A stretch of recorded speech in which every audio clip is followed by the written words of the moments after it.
Report ACR बोलते हैं। मतलब आपकी परफॉर्मेंस के बेसिस पे वो परफॉर्मेंस स्टार्ट हुआ जो आपका जो कमांडिंग अफसर होगा ना वो आप फील करेगा कि इसका परफॉर्मेंस कैसा रहा है पिछले साल, उस हिसाब से आपकी पूरी रिपोर्ट तैयार होती है। अब 10 साल के बाद अप्लाई करती हो पीसी के लिए, आप SSC या PC के लिए अप्लाई करोगे, वो प्रूव हो जाएगी अगर आपने अच्छा किया है, एक आधा यूएन मिशन लगाया और नहीं किया तो आप खुद ही एग्जिट ले लोगे। जो बंदा फौज में अच्छा नहीं करता वो खुद ही एग्जिट ले लेता है, जो अच्छा करता है वो PC ले लेता है आराम से। PC का कोई प्रॉब्लम नहीं है, जस्ट आप रिकमेंड हो, मेरिटिन हो, अकेडमी जाओ, पास आउट हो, 2 सितारे लाओ कंधों पे, देन उसके बाद वही तो मैंने कहता रहता हूँ। सर मैं आपका SSB का वो जानना चाहती हूँ, जो भी आपका एक्सपीरियंस रहा है SSB का कैसा था, कितने SSB थे आपने सर फर्स्ट SSB? मैं फर्स्ट SSB 2019 में दिया था NDA का, और उसके बाद 2026 तक, अब 2025 के एंड तक दिसंबर तक मैंने 13 अटैम्प्ट दिए और 13 में 4 रिकमेंडेशन है, एंड इसमें एक कोस्ट गार्ड का भी है, मैं मेडिकली अनफिट था, और एक एयरफोर्स का है, 2 आर्मी है। तो 13 अटैम्प्ट में काफ़ी कुछ सीखा, NCC ने काफ़ी हेल्प किया, इवन मेरी NCC एंट्री भी थी काफ़ी, उसमें गए, आउट हुए, फिर दोबारा प्रिपेयर किया एग्जाम के लिए, कुछ भी हुआ, मतलब आउट होने के बाद ये लगता है कि अब कुछ नहीं बचा, बट एक्चुअली वही आपकी रियल वो होती है, मतलब हसल वहीं से दिखती है आपकी, कितना आपने मेहनत की है, कितना आप डेडिकेटेड हो उस चीज़ के लेके। ये नहीं कि मतलब मैंने काफ़ी बंदे देखे जो 1-2 अटैम्प्ट देंगे, स्क्रीन आउट हुए, कॉन्फ्रेंस आउट हुए, उसके बाद कुछ नहीं देते, वो छोड़ देते हैं, कुछ और रास्ते में चले जाते हैं। बट मैंने काफ़ी ऐसे बंदे भी देखे जो 19, 22, 20, 21 अटैम्प्ट तक जाते हैं, देन दे गोट रिकमेंडेड, और उसके बाद आज वो ऑफिसर्स हैं। और सर इस बार आप रिटर्न एंट्री के थ्रू रिटर्न से? मैं एक बार NCC एंट्री से हुआ था, एंड देन 3 में रिटर्न एंट्री, एक CG कैट, एक CDS OT, एंड देन एक FCAT। सर फिर FCAT का क्या रहा? FCAT का भी मेरिट वेटिंग है, एंड OT तो जाऊँगा ही, उसके बाद FCAT में मार्क्स अच्छे हैं तो FCAT में भी आ जाएगा, एंड देखते हैं। अभी पहले OT जो नहीं करता हूँ, अगर प्रेफरेंस कैसे रहा आपकी OTA या FCAT से? अभी करंटली मेरी OT है army, and then maybe वो सर्कमस्टांसेस सिचुएशंस होती हैं जो भी मूड के ऊपर है, उसके बाद देखते हैं। अभी तो OT जाना है पहले तो, देन या फिर जा सकता हूँ, अगर कोई अच्छी ब्रांच मिल गई तो डेफिनेटली आई गो। सर फिर उसमें भी SSB तो के आर्मी लिए कोई एविएशन है, उसमें चले जाओ आपको अगर ऐसा ही कुछ करना है। अपॉर्चुनिटीज़ काफ़ी है ना। सर SSB के लिए कोई की पॉइंट्स, क्या चीज़ें ध्यान में रखनी पड़ती हैं? जैसे ज़्यादातर GD में बहुत कंफ्यूजन होती है, बहुत दिक्कत रहती है GD के टाइम पर, या फिर जो पिक्चर डिस्क्रिप्शन वगैरह होते हैं 1 मिनट में बनाना होता है, कई बार नहीं हो पाता, उन सब के रिलेटेड कुछ की पॉइंट जो हम इम्प्लीमेंट कर सकते हैं और अच्छा हो जाए उसका। ग्रुप डिस्कशन में सबसे ज़्यादा इंपॉर्टेंट क्या होता है? ग्रुप और डिस्कशन, मतलब ग्रुप के अंदर कितना कोऑपरेशन है। 15-20 बंदे बैठे हैं तो अगर आप 3 बार भी बोल रहे हो ना, वो इनफ है, और अगर आप लगातार बोले जा रहे हो तो 2 देखने वाले अफसर्स बैठे हैं ना, वो भी सोचेंगे कि क्या ही है बंदा, ना किसी को बोलने दे रहा है, ना कोई स्टोरी आगे बढ़ रही है। तो ये थोड़ा कोऑपरेशन वगैरह रखो, कोऑपरेशन इंपॉर्टेंट होता है, और आप क्या बोल रहे हो।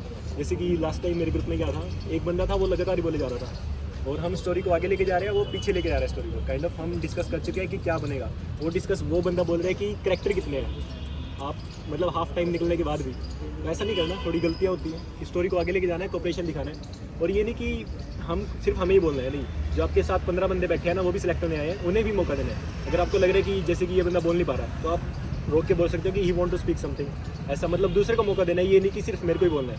वो काफ़ी इंपॉर्टेंट पॉइंट होता है।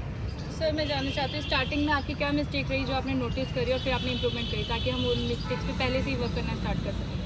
तो सबसे इंपॉर्टेंट था कम्युनिकेशन स्किल्स, वो इंप्रूव करो, और सेल्फ इंट्रोस्पेक्शन। आपको अपने बारे में जितना ज़्यादा पता होगा ना, वो उतना ही आपके लिए बढ़िया है। और एक बार आप SSB जाओगे तो आपको पता लगेगा कि अपनी गलतियाँ कहाँ की, और अगर आप वो गलतियाँ इंप्रूव कर रहे हो तो डेफिनेटली विल गेट रिकमेंडेड, और अगर आप इंप्रूव ही नहीं कर रहे तो उसे भी देख के लगेगा कि ये बंदा इतनी बार आ चुका है, अपनी गलतियाँ इंप्रूव नहीं कर रहा, तो वो आपको क्यों रिकमेंड करेंगे। तो सिंपल सी बात होती है कि सेल्फ इंट्रोस्पेक्शन, कम्युनिकेशन स्किल्स होती है। OLQs आपने देखी होंगी, 15 OLQs होती हैं। OLQs खैर नाम की होती हैं, बट OLQs सब में ही होती हैं, वो दिखा कोई पाता है, तो वही है। और सर जो पर्सनल इंटरव्यू होता है उसमें मेन चीज़ क्या देखते हैं आपके अकॉर्डिंग, जितने आपने मतलब बहुत SSB दिए हैं आपने क्या नोटिस किया कि उसमें वो क्या चीज़ें मेन देखते होंगे आपके पर्सनल एक्सपीरियंस से, आपको क्या लगता है? देखते तो वही है, OLQs देखते हैं, बट एक्चुअली में हर बार डिफरेंट होता है। जैसे इस बार मेरा इंटरव्यू 20 मिनट चला था, बट कई बार मेरा इंटरव्यू 1.5 घंटा भी चला है और 1 घंटा भी चला है, तो वो डिपेंड करता है इंटरव्यू अफसर के ऊपर, आपने उसके ऊपर फर्स्ट इंप्रेशन कैसा पाया। आप अंदर गए हो, उसने आपको 4-5 क्वेश्चन पूछे। जैसे कि इस बार मेरा इंटरव्यू था, उसने मैं अंदर गया, उसने मेरे से पहला क्वेश्चन पूछा था कि टेल मी 10 कार नेम्स जिसके अंदर T आता है। That was my first question, and it was first time that he asked me that question. मतलब पहली बार मेरे साथ ऐसा हुआ कि इसने कुछ यूनिक पूछा, then I was able to answer. तो उसके बाद वो टफ क्वेश्चन आने लगे, एंड देन 20 मिनट मेरा इंटरव्यू चला, देन नहीं बोलता कि ठीक है, best of luck for your future, and then आगे फिर अगले टास्क हुए। तो इंटरव्यू डिपेंड करता है आपने कैसा उसे दिखाया है स्टार्टिंग में। जो स्टार्टिंग के 10 या 15 मिनट होते हैं ना, आपका रिजल्ट वहीं से बन जाता है इंटरव्यू के अंदर। मतलब आपने क्या बोला है, उसने क्या पूछा था, तो वही चीज़ होती है इंटरव्यू के अंदर। तो स्टार्ट से अच्छा करो, और जो आपने किया है ना, थोड़ा सा ऑनेस्टी दिखाओ और उसे दिखाओ कि आपने ये चीज़ आपने पहले गलती की थी और ये आपने कैसे इंप्रूव कर ली। वो बहुत बहुत इंपॉर्टेंट होती है। जैसे कि मेरा एक बार एनडीए क्लियर नहीं हुआ था बीच में, मतलब फर्स्ट टाइम मेरा क्लियर था, सेकंड नहीं क्लियर था। वो पूछ रहा था मुझे कि क्यों नहीं क्लियर था और क्या इंप्रूव किया। देन मैंने सोचा कि ये इंप्रूव किया। उसके बाद मेरे जितने भी रिटन एग्जाम थे बस सारे क्लियर थे। जैसे इस बार IBSCIO वाला दिया होगा, देखा होगा, वो भी मेरा क्लियर था। CGL भी क्लियर था मेरा, CPO भी क्लियर था। तो वो चीज़ होती है कि कैसे इंप्रूव किया, गलती क्या थी उसे कैसे इंप्रूव किया, वो सबसे इंपॉर्टेंट होता है। अगर आपने गलती कर दी बट वो इंप्रूव ही नहीं की तो वो समझेगा कि ये बंदा गलती करके भी इंप्रूव नहीं कर रहा। तो वो चीज़ होती है।